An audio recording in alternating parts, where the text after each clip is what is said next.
책을 눈여겨보지는 않았어요. 약간의 홍대병 같은 거 그때 당시 제 눈에 안 찼던 거죠. 읽어보게 됐는데요, 민망했습니다. 너무 재미있게 읽어가지고요. 조조 모이스의 장편 소설 Me Before You입니다.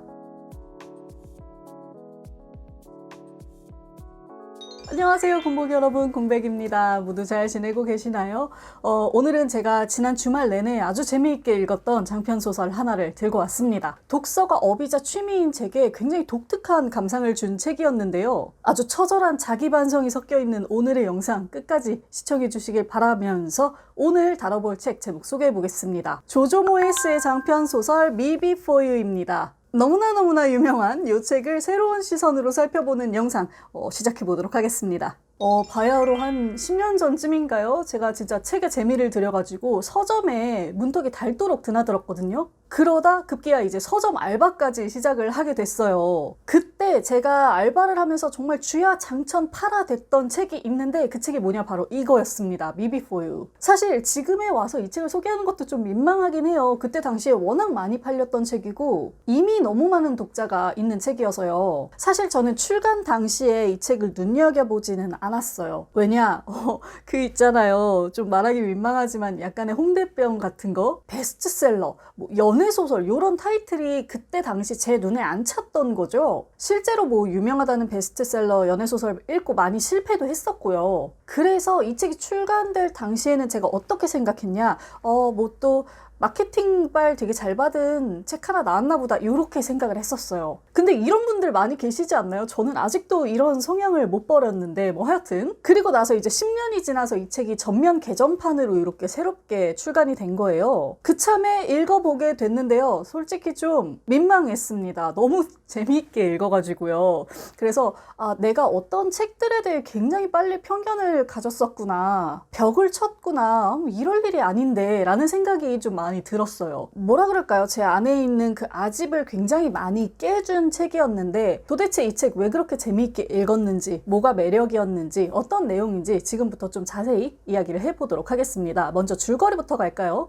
네, 이 책의 주인공은 루이자라는 인물입니다. 루이자는 동네의 작은 카페에서 8년 동안 근무를 했는데요. 어느 날 이 카페가 폐업을 하면서 갑작스럽게 무직 상태가 됩니다. 그런데 더 큰 문제는 뭐냐, 이 루이자의 가족이 루이자의 봉급에 주로 의지해서 살고 있다는 점이에요. 즉 가장이 일자리를 잃은 거죠. 아버지는 지금 정리해고 직전이고요. 아픈 할아버지가 있고 굉장히 머리가 좋은 동생이 하나 있는데 이 친구는 또 아이가 있습니다. 아이가 딸린 상태로 자기가 하던 공부를 계속하기를 원해요. 그렇다 보니까 이 집이 얼마나 쪼들리겠어요, 경제적으로. 그죠? 그리하여 루이자는 돈을 벌기 위해 난생 처음으로 간병인 일을 시작합니다. 루이자가 간병을 맡은 사람은 의외로 굉장히 젊은 남자였는데요. 이 남자가 바로 이 책의 또 다른 주인공 윌입니다. 윌은 굉장히 부잣집 아들의 냉철한 사업가였다가 사고로 전신마비를 얻게 된 사람이에요. 이 사람이 목 아래로는 전혀 움직일 수가 없는데 심지어 사고 이전에는 굉장히 좀 험하고 스릴 있는 레포츠들을 많이 즐겼던 사람이에요. 그러다 보니까 더 큰 절망 속에서 지금 지내고 있습니다. 자, 이러한 두 주인공이 고용인과 피고용인으로 만났다?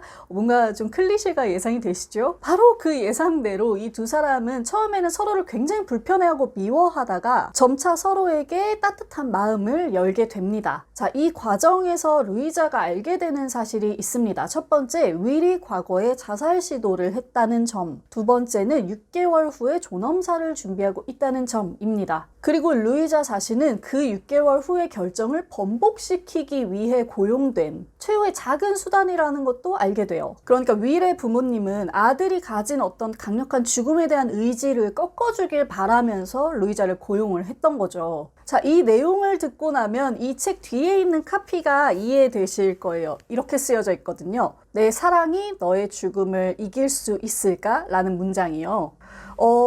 삶과 죽음에는 중간이 없잖아요. 뭐 아니면 도 아니겠습니까? 이렇게 서로 완전 극단을 바라보고 있는 두 사람이 결국에 어디로 가게 될지, 이 줄다리기의 과정에서 어떤 조율을 하고 어떤 일들을 겪게 되는지, 그 모든 것을 소설은 흥미롭게 담아내고 있습니다.